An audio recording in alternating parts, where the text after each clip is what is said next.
A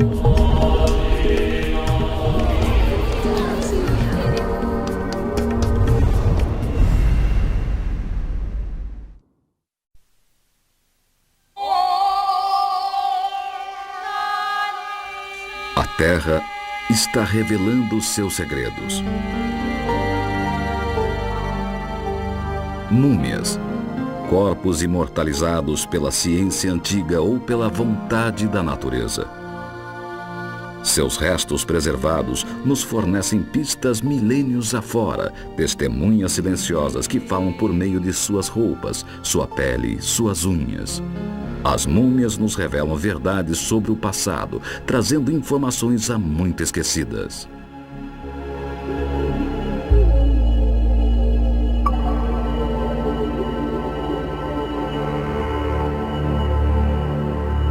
O que elas revelam está ajudando a ciência a moldar o futuro.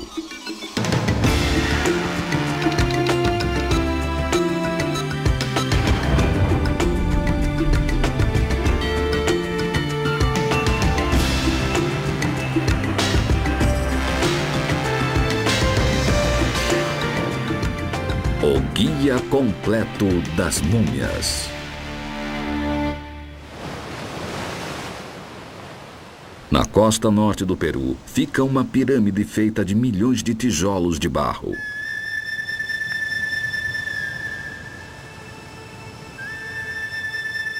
Ela resistiu por 2000 anos, pois o clima aqui é extremamente seco. Chove apenas a cada 5 anos. Aqui em El Brujo, os arqueólogos desenterram algumas das mais importantes múmias da América do Sul.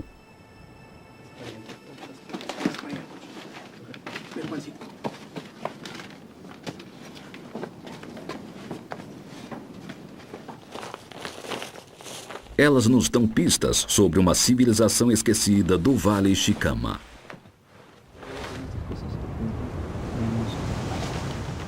Perto do topo, eles estão recuperando esqueletos das covas rasas. Como está indo? Eu estou limpando aqui só para ver como é que fica. Alguns são encontrados com lâminas de cobre na boca e discos de cobre no nariz. Ninguém sabe exatamente por quê. Mais para baixo, nas camadas mais baixas da pirâmide, foram encontrados corpos envolvidos em tecido que estão mais conservados. São pelo menos 300 deles. Estas são múmias, corpos que quase não se decompuseram. Muito bem, esse já está pronto. Cada um deles é uma fonte de riqueza arqueológica, ainda que esteja incompleto. Esse é o material. O antropólogo John Verano os vasculha minuciosamente em busca das informações ali contidas. Para mim, o mais emocionante como antropólogo físico é que normalmente trabalha com esqueletos. Os esqueletos revelam muito sobre saúde, doenças, características físicas, mas se houver também tecido mole, como cabelo e pele, ou em alguns casos órgãos internos, é possível identificar coisas que não estão registradas no esqueleto. O cabelo, por exemplo, pode revelar como a pessoa vivia. O material em que as múmias são envolvidas pode mostrar como elas eram preservadas.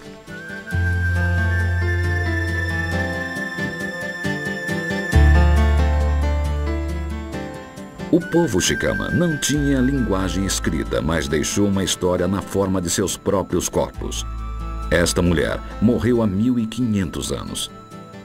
Se não tivesse sido mumificada pela extrema secura, seu corpo teria desaparecido há muito tempo. Não haveria traços dela, nem sequer um átomo.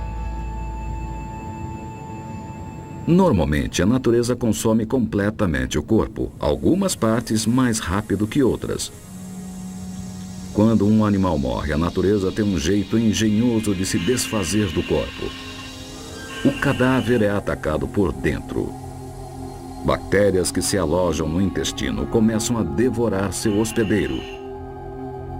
E o hospedeiro auxilia nesse processo.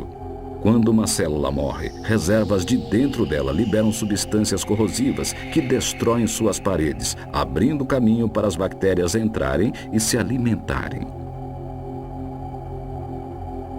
Uma vez lá dentro, elas se multiplicam e acabam devorando todo o corpo.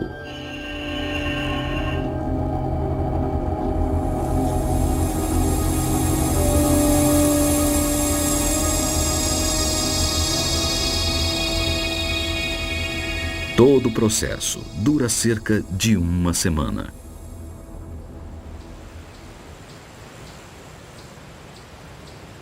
Após a morte, o corpo humano é reduzido ao esqueleto em questão de meses, mesmo quando enterrado num caixão.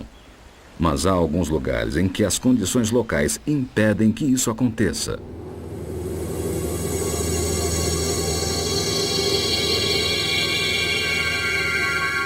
Sob as temperaturas negativas do Ártico, as bactérias ficam congeladas e são mantidas em estado de vida latente. Os efeitos no corpo humano podem ser dramáticos. Em 1984, uma equipe de cientistas foi para o Polo Norte e aterrissou perto de um cemitério provisório. O cemitério continha corpos de exploradores que queriam encontrar uma rota de navegação pelo norte do Canadá, a escondida passagem noroeste. Os cientistas queriam determinar como e por que eles haviam morrido. Ficaram espantados com o que encontraram. Embora os corpos tivessem sido enterrados 150 anos antes, estavam totalmente preservados. Os tecidos...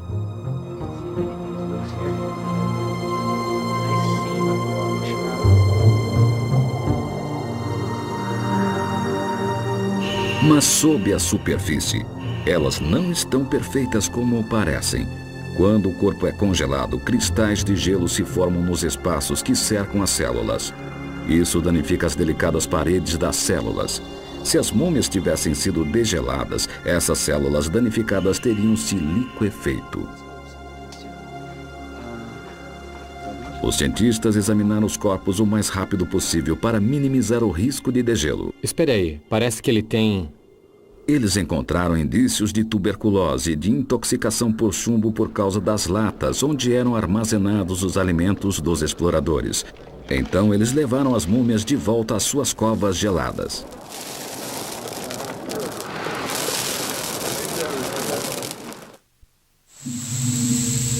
Na busca pela imortalidade, muita gente escolheu por vontade própria ter o corpo congelado após a morte. É um processo conhecido como criogenia.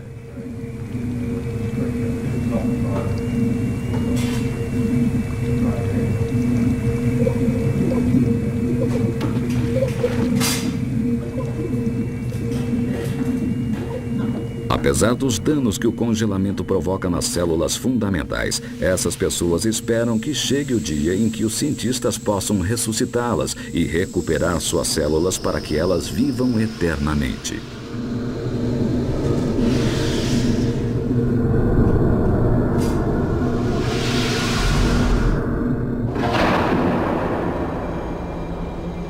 Mesmo quando a morte não pôde ser enganada, um cadáver pode sobreviver para contar sua história. Na Grã-Bretanha da Idade do Ferro, um homem foi assassinado e jogado num pântano. Ironicamente, as pessoas que queriam se desfazer do corpo não poderiam ter escolhido lugar pior. Estas terras úmidas e esponjosas são chamadas de turfeiras. A turfa é formada por uma planta rica em tanino, substância usada para tingir couro. Se a carne entrar em contato com o tanino, ela é preservada. As moléculas de tanino penetram a pele. Elas ultrapassam a camada de fibras de colágeno que a compõem, preenchendo os espaços e unindo firmemente as células. Se a bactéria não consegue digerir a pele viva, certamente não conseguirá digeri-la agora. Mergulhado nesse líquido, o corpo do homem assassinado permanece intacto e isolado por 2000 anos. Então, em 1984, ele foi descoberto e retirado da turfa por um grupo de cientistas.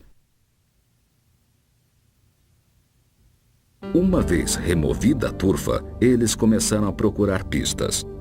A posição social do homem morto foi revelada quando sua barba foi analisada pelo arqueólogo Don Brothwell. Nós percebemos que a barba e o bigode eram bem aparados. Então pesquisamos as pontas dos pelos para tentar descobrir exatamente como eles eram cortados. Não apenas eram cortados, como eram usadas duas lâminas simultaneamente. Era usada, na verdade, uma tesoura. Estamos lidando com o primeiro indício da existência de tesouras na Idade do Ferro na Grã-Bretanha, mas isso também indica que esse indivíduo era de uma classe social alta, porque poucas pessoas teriam acesso a esse tipo de instrumento. Por que um aristocrata teria sido jogado num pântano? Ele havia sido atingido na cabeça. Um raio-x revelou que parte do crânio havia penetrado o cérebro. Os cientistas acharam que ele pode ter sido morto por dinheiro. Então descobriram que ele estava usando um objeto que parecia um colar. Descobriu-se que era um garrote feito com tripas de animal.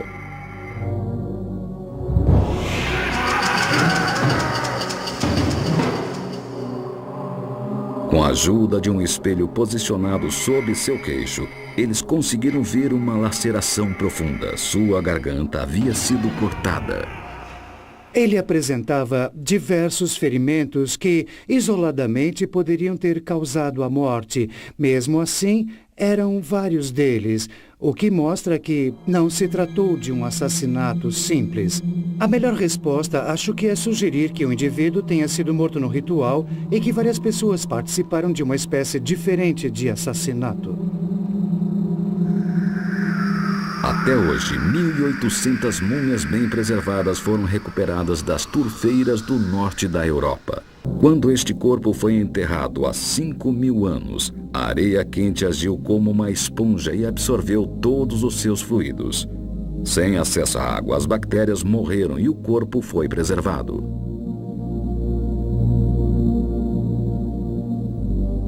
Embora as unhas, o cabelo e a pele estejam intactos, os órgãos internos provavelmente se deterioraram.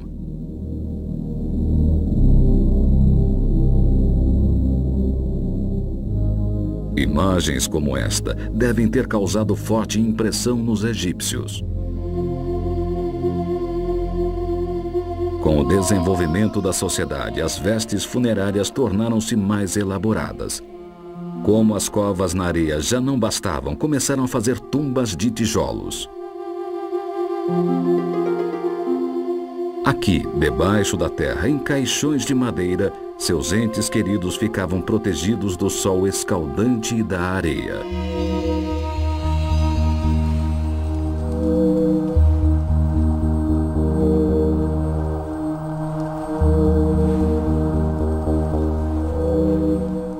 Mas, ironicamente, o fato de separar os corpos da areia que os preservava teve resultados desastrosos. Os corpos apodreceram nos túmulos.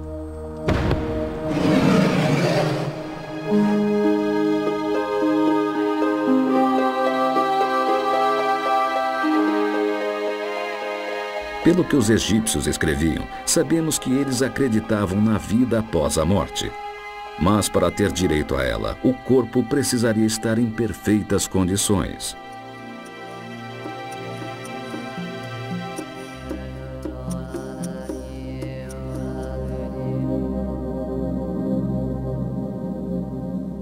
Esta múmia de 3.000 anos, do rei Ramsés II, mostra como os egípcios aperfeiçoaram a arte da mumificação.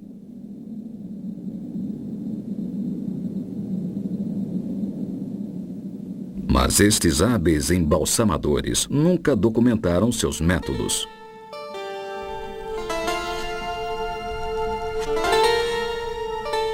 Foi o historiador grego Heródoto que, em 450 a.C., forneceu-nos a primeira descrição do processo.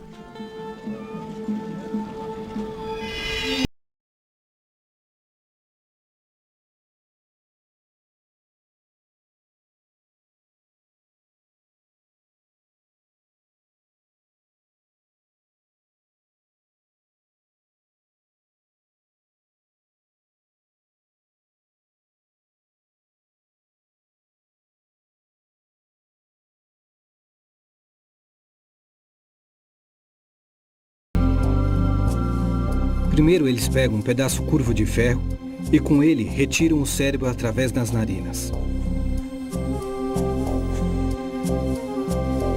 Depois, fazem um corte ao longo do flanco com uma pedra etíope afiada e retiram todo o conteúdo do abdômen. Então o corpo fica coberto por 70 dias com um sal chamado natrão.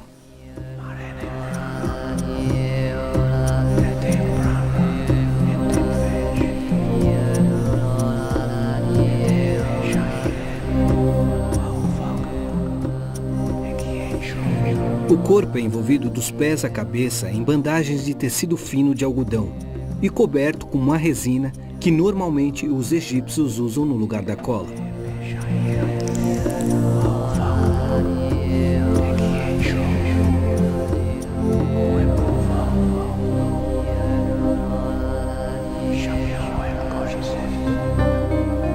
Depois, o corpo é colocado num caixão de madeira, feito especialmente para esse propósito, com a forma do corpo de um homem.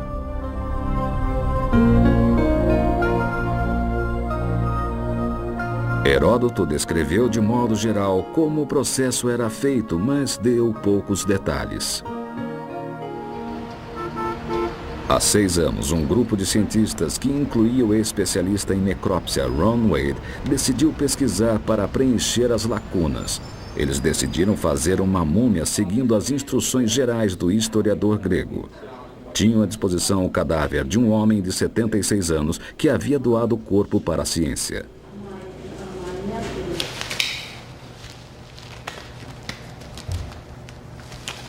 Ron Wade conhece os instrumentos cirúrgicos modernos, mas teria de trabalhar com réplicas de ferramentas encontradas nas tumbas egípcias. A pergunta era: quais ferramentas eram usadas para cada passo? Algumas ferramentas eram óbvias, mas havia instrumentos estranhos com ganchos e formões nas pontas. Essas nós não conhecíamos, nem pesquisando na literatura especializada nós conseguimos uma lista, ou algo assim, que especificasse qual ferramenta seria utilizada em cada etapa do processo. Se esta é a largura, consta que ela seria maior. É o dobro. Um dos enigmas era como os embalsamadores conseguiam remover o cérebro sem desfigurar o rosto. Pela descrição, eles tiravam o cérebro pelo nariz. Para isso seria preciso fazer a incisão em algum ponto da cavidade nasal. Usando a ponta deste instrumento, vimos que entrando por aqui e virando, é possível quebrar a parte central e criar uma abertura maior, quase do tamanho de uma moeda. A abertura estava pronta. Mas como os egípcios retiravam algo tão grande como o cérebro através de uma abertura tão pequena? Uma ferramenta, um pedaço de cabo, era fina o bastante para ser introduzida na cavidade do cérebro. Introduzindo o cabo por aqui e puxando-o, achamos que seria possível retirar pedaços do cérebro. Na verdade, como é um órgão macio, só conseguimos dilacerá-lo. Nesse momento, começamos a tentar descobrir que método os egípcios usavam. Eles consultaram um texto de Heródoto e perceberam que podiam ter esquecido algum elemento fundamental. Ele faz uma rápida referência a um tipo de vinho.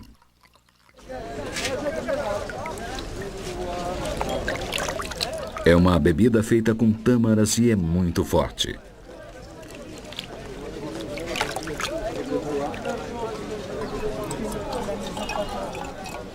Será que esse vinho poderia ajudar a dissolver o tecido cerebral? Talvez os egípcios o colocassem na cavidade do cérebro e depois usassem a ferramenta. Até aqui tudo limpo, depois vai sangrar. Tentamos macerar ou destruir mesmo, liquefazer o tecido do cérebro. Depois disso foi meia hora de cada lado. Tiramos o cabo e descobrimos, ao virar o corpo, que o fluido e o tecido saíram na forma de líquido.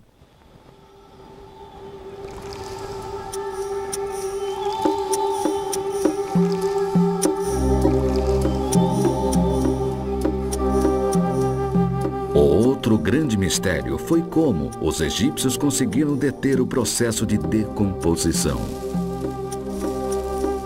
Heródoto disse que quando os órgãos internos eram removidos, o corpo era coberto com natrão. O natrão é um composto natural de sal e bicarbonato de sódio usado por milhares de anos pelos egípcios para conservar peixe.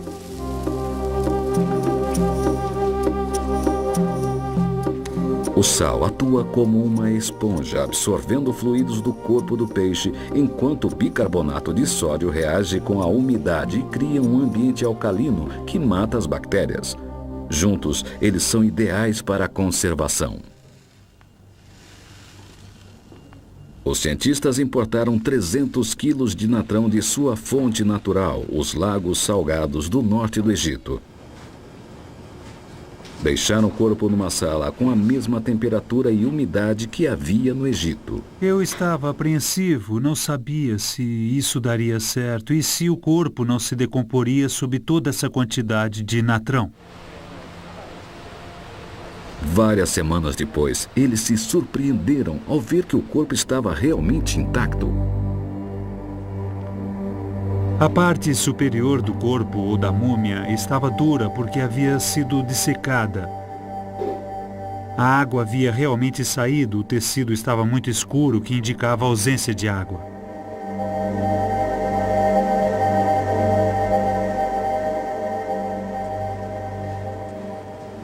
Isso mesmo.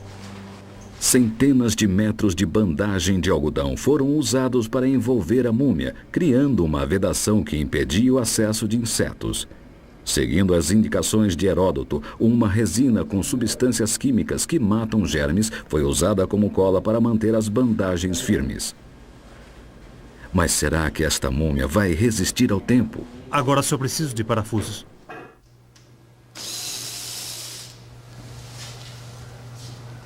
Sem poder esperar 3.000 anos, Wade arriscou uma olhada após 6 anos. Ele estava preocupado com o coração, o único órgão interno que os egípcios deixavam e a parte do corpo mais suscetível à decomposição. Ele poderia ter retido umidade e as bactérias poderiam ter entrado em ação.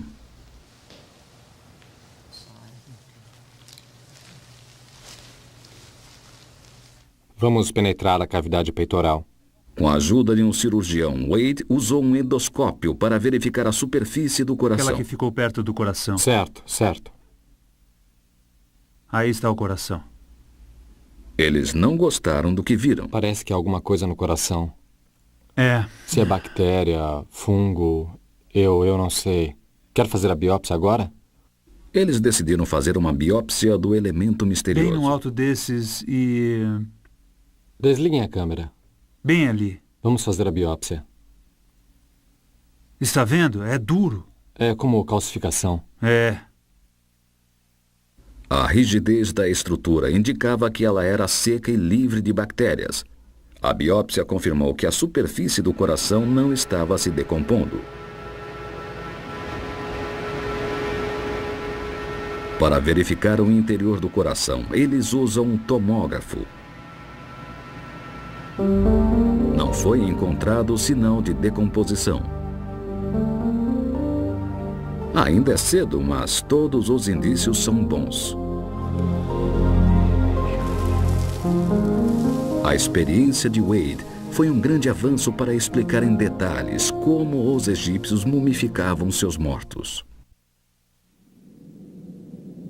No Peru, os chicamas mumificavam seus mortos usando lençóis especiais feitos com algodão cultivado lá mesmo, ao qual se atribuíam propriedades místicas de conservação. O tecido encontrado nas múmias está sendo estudado por Amy Rothman, especialista em tecidos antigos. Ela acredita que os chicamas sabiam o que estavam fazendo quando envolviam os mortos em algodão. Parece que o algodão sempre foi considerado por suas propriedades curativas.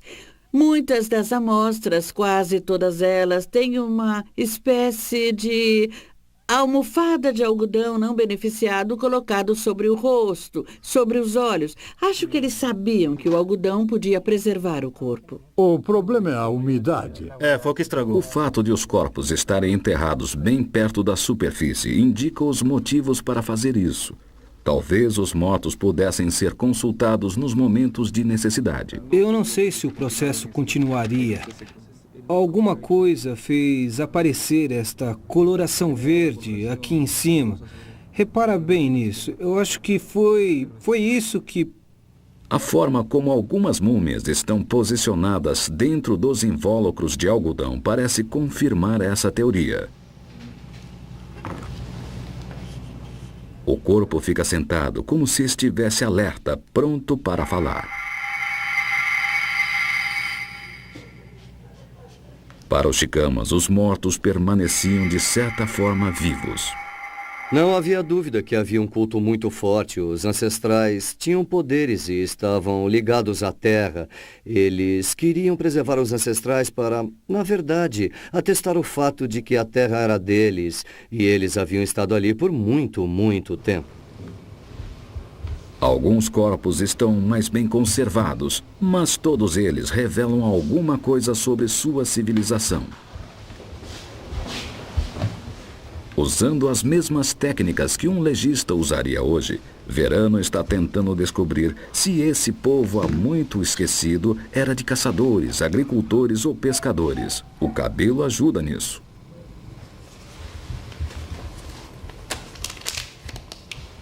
Na verdade, um fio de cabelo pode levar muito longe. Neste caso, 5.000 quilômetros ao norte até Charlottesville, Virgínia, no laboratório de Steve Mackel, que faz análise de fios de cabelo. Amostras chegam aqui do mundo todo e ele descobre uma história em quase todos os fios.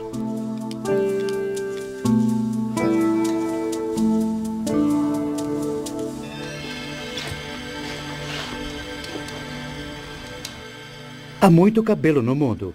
Precisamos apenas de um pouquinho e não é preciso destruir um artefato valioso para fazer a nossa análise. Ele faz um registro conforme os fios crescem e podem revelar a sua dieta uma semana depois. Como o cabelo é bem acessível e as pessoas o entregam para nós, desde que esteja bem preservado, facilita nosso trabalho.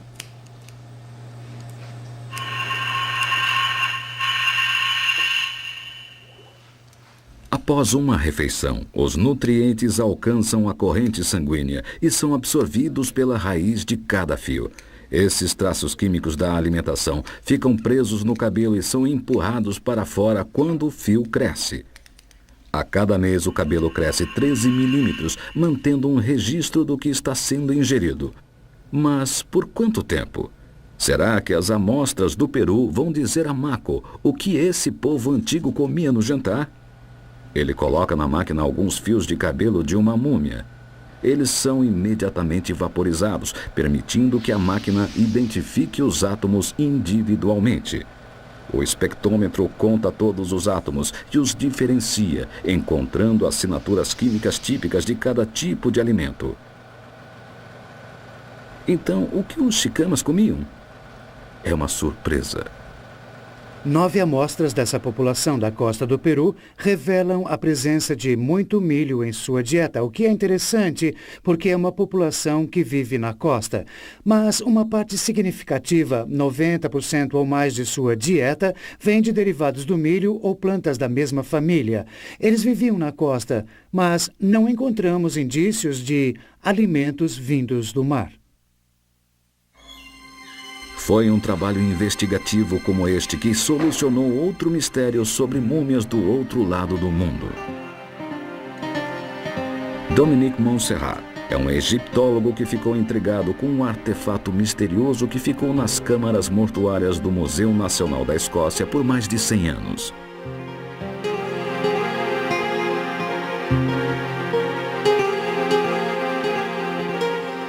Este caixão egípcio de 2.000 anos nunca foi exposto ao público.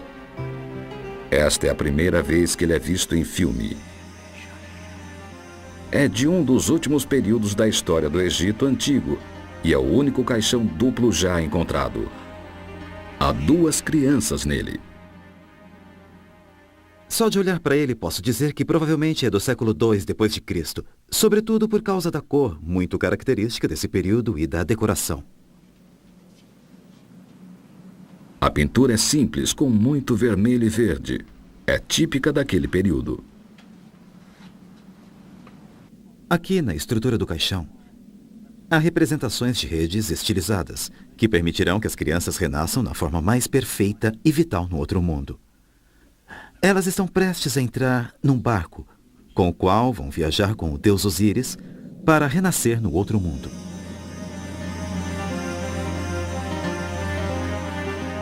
Mas não é a parte externa do caixão que mais impressiona. É o que há lá dentro. As múmias de 2 crianças, uma envolta em tecido e outra que alguém desenrolou. Comparadas à decoração pobre do caixão, as crianças foram mumificadas com muita habilidade. Tomou-se muito cuidado neste embalsamento. A cobertura dourada no tórax era feita porque eles acreditavam que os deuses eram dourados. E quando alguém morria, tornava-se Deus. Portanto, a cobertura dourada era para criar essa aparência. Mas até os cílios estão preservados. Veja as unhas dos pés e das mãos dessas crianças. Estão incrivelmente bem feitas. A boa qualidade do embalsamamento era muito rara num período em que a arte da mumificação estava decaindo. Isso nos dá um indício da classe social destas crianças. Seus pais provavelmente eram ricos e podiam pagar por esse trabalho. Seus corpos guardam ainda outro indício que pode ajudar a identificá-los. Sob as múmias, há 2 retratos de Nut, a deusa do céu.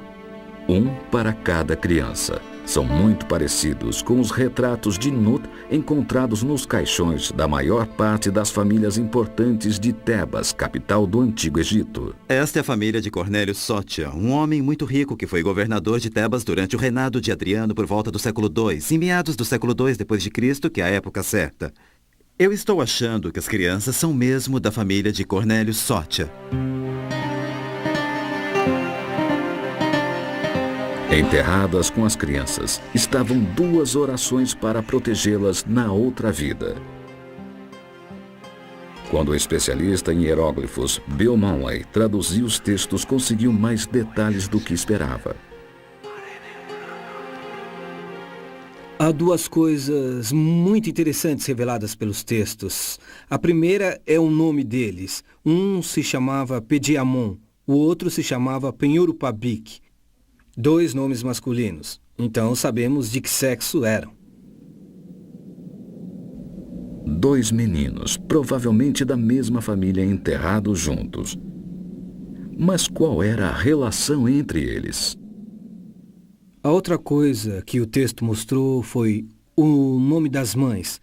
A mãe de Pediamon era Taranuntat. A mãe do Penhurupabik se chamava Amanopê. Tinham mães diferentes. Esta evidência parecia contradizer a teoria de que os meninos eram da mesma família. Mas mesmo com mães diferentes, eles podiam ser da mesma família.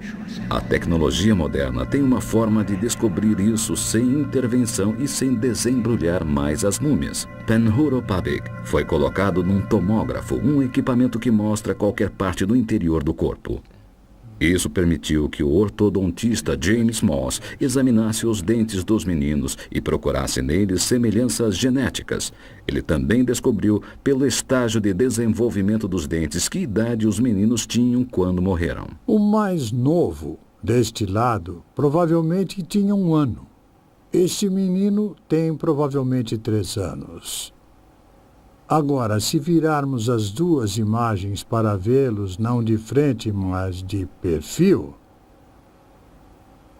vamos notar a posição dos dentes de um e do outro.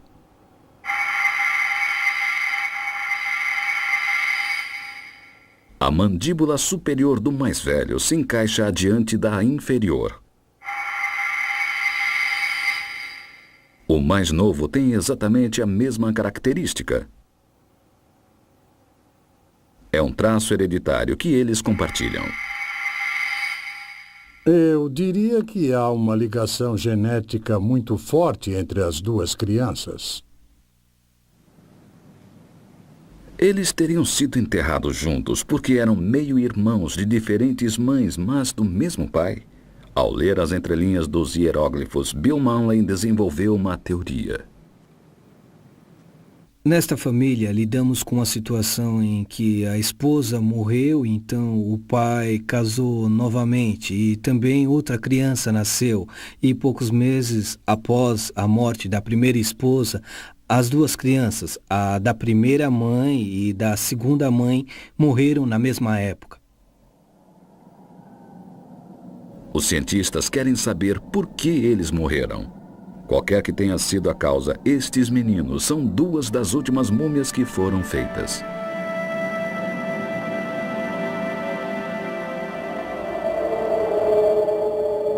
No ano de 200 depois de Cristo, uma novidade tomou conta do Egito. Era uma religião diferente, com novas ideias sobre a imortalidade.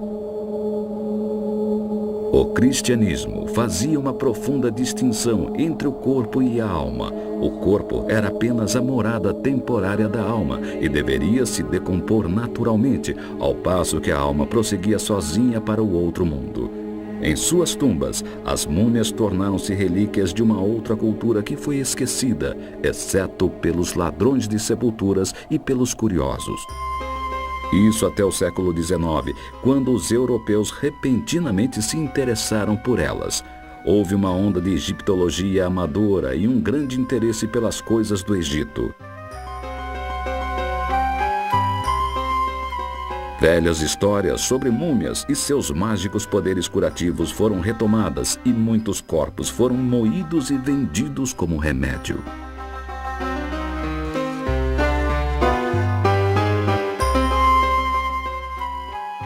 Havia tanta oferta de múmias que elas começaram a perder o valor. Suas bandagens eram arrancadas e usadas para fazer papel pardo. Houve até boatos de que algumas ferrovias queimavam múmias como combustível para as locomotivas. No fim, a mania pelas múmias passou. Então, no início do século XX, houve um interesse repentino pelas técnicas de embalsamamento. E o interesse vinha de um lugar inesperado. A União Soviética precisava preservar um homem para manter viva uma ideologia. Tratava-se de Vladimir Ilich Lenin, líder soviético e um dos pais do comunismo. Ele era tão popular que seus colegas se preocuparam com o que aconteceria se ele morresse. Será que o sistema morreria com ele? Então, em janeiro de 1924, ele morreu. O funeral foi um acontecimento. Líderes do partido queriam que o máximo de gente possível visse Lenin para manter sua imagem em mente, além de seu espírito revolucionário. Colocaram estátuas dele por toda parte. Mas estátuas não bastavam. Era preciso ter o próprio Lenin. Era preciso fazer uma múmia. Os cientistas foram reunidos. O corpo que havia sido preservado pelo inverno russo estava começando a degelar. Seu rosto estava começando a se decompor. Numa tentativa desesperada, os cientistas usaram um método químico que havia sido usado apenas para embalsamar espécimes anatômicos. E parece que deu certo. Por 3/4 de século, a múmia de Lenin tem sido celebrada como um triunfo da ciência comunista. Agora, há boatos se espalhando. Relatos de fungos se desenvolvendo na múmia indicam que ela está começando a se decompor. Alguns pedem que Lenin seja finalmente enterrado junto com sua ideologia.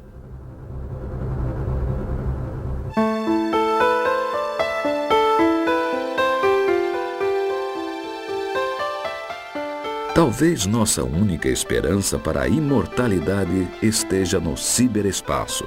Estamos viajando da cabeça aos pés por um corpo que nunca vai se decompor. Todos os órgãos, ossos e vasos sanguíneos estão perfeitamente preservados na memória de um computador.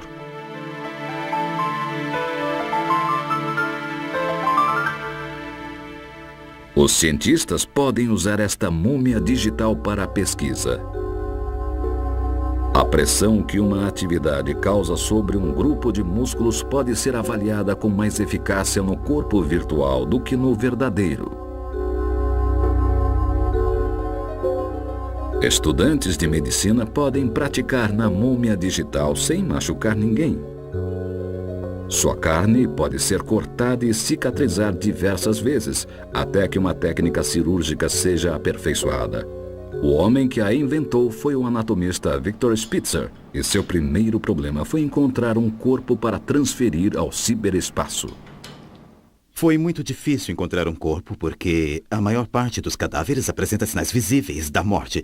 E também porque os doadores em geral são velhos e nós queríamos um corpo jovem e sem sinais de morte. Isso é difícil. Para encontrar corpos jovens e saudáveis prestes a morrer, este é o lugar certo. Este é, ou era, Joseph Paul Jernigan, um assassino de 39 anos perfeito para o projeto de Victor Spitzer. Jernigan havia matado um homem durante um assalto e havia sido condenado à morte. Após passar 12 anos no corredor da morte na penitenciária estadual do Texas em Huntsville, ele esgotou todos os recursos possíveis. Em sua cela, poucas horas antes de morrer, ele decidiu que, apesar de ter desperdiçado sua vida, poderia fazer algo bom ao morrer. Doou o corpo para a ciência. Ao lado da cela fica a câmara onde ele foi executado com uma injeção letal. Seu corpo foi imediatamente levado a Denver, Colorado, congelado e cortado em blocos. O plano de Spitzer era registrar todo o corpo humano com riqueza de detalhes. Para isso, ele precisava cortar o corpo em lâminas de apenas 1 milímetro de espessura. Uma serra especial foi criada para isso.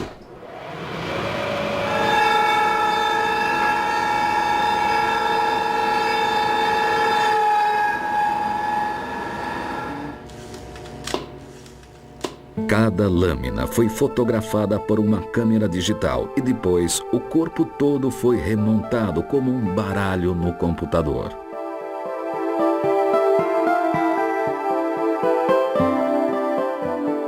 Um ano após sua execução, o corpo de Jernigan estava inteiro novamente, ressuscitado no ciberespaço.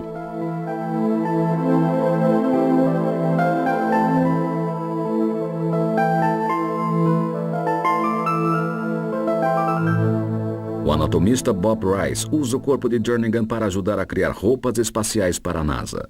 Nos músculos ligados aos ossos, vamos poder identificar a força que está sendo aplicada? Sim. A forma como o corpo responde a diferentes modelos pode ser analisada no mundo virtual antes que uma roupa seja feita.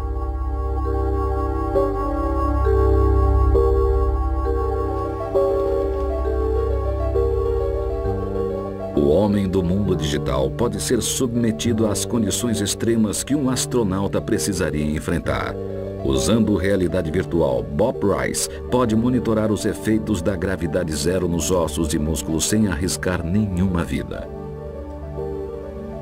O Sr. Jernigan vai nos ajudar a voltar à Lua, a ir a Marte e a adentrar o Sistema Solar como a NASA previu, porque agora temos uma múmia imortal, por assim dizer, uma múmia ciberdigital que representa a raça humana na nossa viagem às estrelas.